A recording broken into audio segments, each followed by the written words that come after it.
Good morning, everyone. Well, I just finished making a quick video in my backyard of my latest little project, my little flagstone pathway. If you need a little walkway or pathway in your yard, watch that video, and it's really an easy, quick way to make a little pathway, and they are beautiful. Flagstones make a beautiful little walkway. But anyway, this video is really directed at my target audience, and it is my passion. Other than gardening and decorating, is speaking to other estranged parents and grandparents like I am. I was not the grandparent several states away that saw my grandchildren every so often. They actually lived with me. My daughter got married in September, and less than 30 days later, she came to live with us, and she lived out her pregnancy until my oldest grandchild was born in the following April. So anyway, that's where it started. They lived with us kind of off and on. She ended up having 3 children, and they all ended up living with us. And so I was very close to my grandchildren. I know that there's some incidents that happened along the way, and looking back, it's easier to see than you can notice at the time or understand at the time. But I'll give one scenario that happened, and this was just one of many really challenging moments, disheartening, sad, hurtful.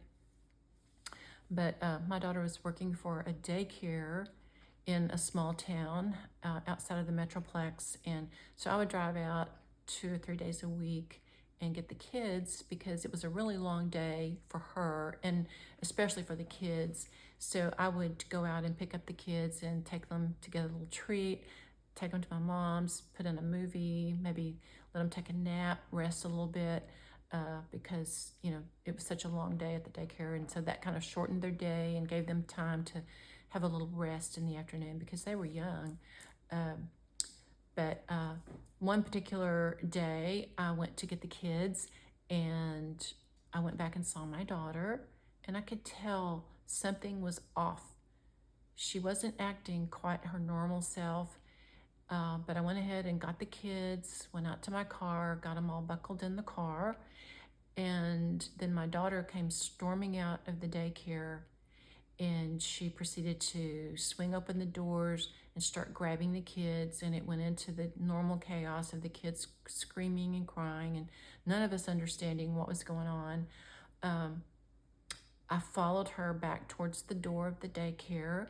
She walked through, and as soon as I got to the door behind her and the children, the daycare director appeared in front of the door with her palm facing me, and she said, "No, you will not bring that in here."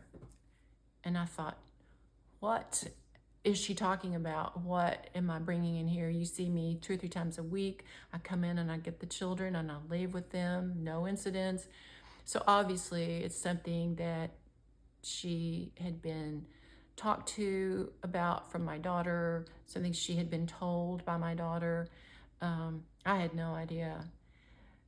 But the next thing that happened, that was, I can really look back later and question, or certainly wonder why I didn't question that, was I called my now ex-husband to tell him what happened, and he already knew. And he said yes. He said Jordan had told him what happened, and they caught me on tape looking sad.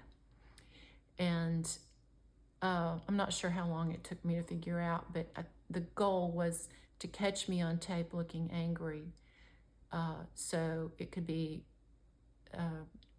proof of the horrible person that my daughter says I am, mean, not loving, not caring like I pretend to be, and so forth and so on.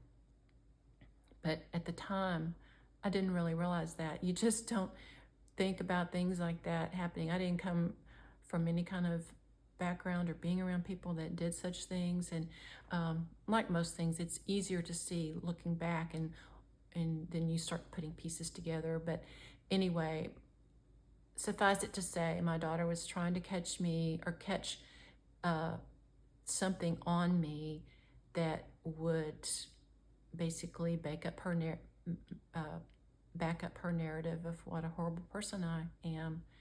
And I have a pastor friend that my daughter used to work for, and she has told me that prior to meeting me, she thought I was a terrible person, only listening to what my daughter had to say.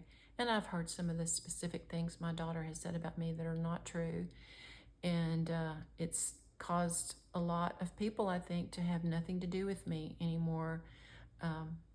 So I just wanted to share that to see if there's anybody out there who has dealt with a similar situation, who has a child, an adult child, who has tried to get dirt on them, make them look bad, tried to alienate them. Once again, it's easier to see looking back, but there's other things that happened that I know that, my daughter tried to catch on me, tried to make me look bad, and even staging a photograph with a gun of mine, which I'll share maybe another time. But anyway, just wanted to share that story. I'm 7.5 years into this estrangement, and before I close, I like to be encouraging to those other parents and grandparents that are out there that aren't quite so far in. Life may not be the way you thought it was going to be as a grandparent or a parent, but it could still be good. And it's a choice maybe you have to make daily, but I choose to have a good life. If my daughter doesn't choose to be in it, that's up to her. Yes, I miss my grandchildren and I love them, and I do pray and hope they come back someday to me, because I know their only memories of me would be me being very loving toward them, which was something I didn't have to try to do. I just absolutely adore my grandchildren, and I do hope they come back. But if none of them do, I'm living a good life, and you can too. So just wanted to be an encouragement to those out there suffering this same kind of pain. And I hope that you can find the happy places in your life, do something you enjoy, be with people that enjoy being with you, that want to spend time with you. So anyway, make it a good day, make it a great Thursday, and I hope you'll come back. Thank you.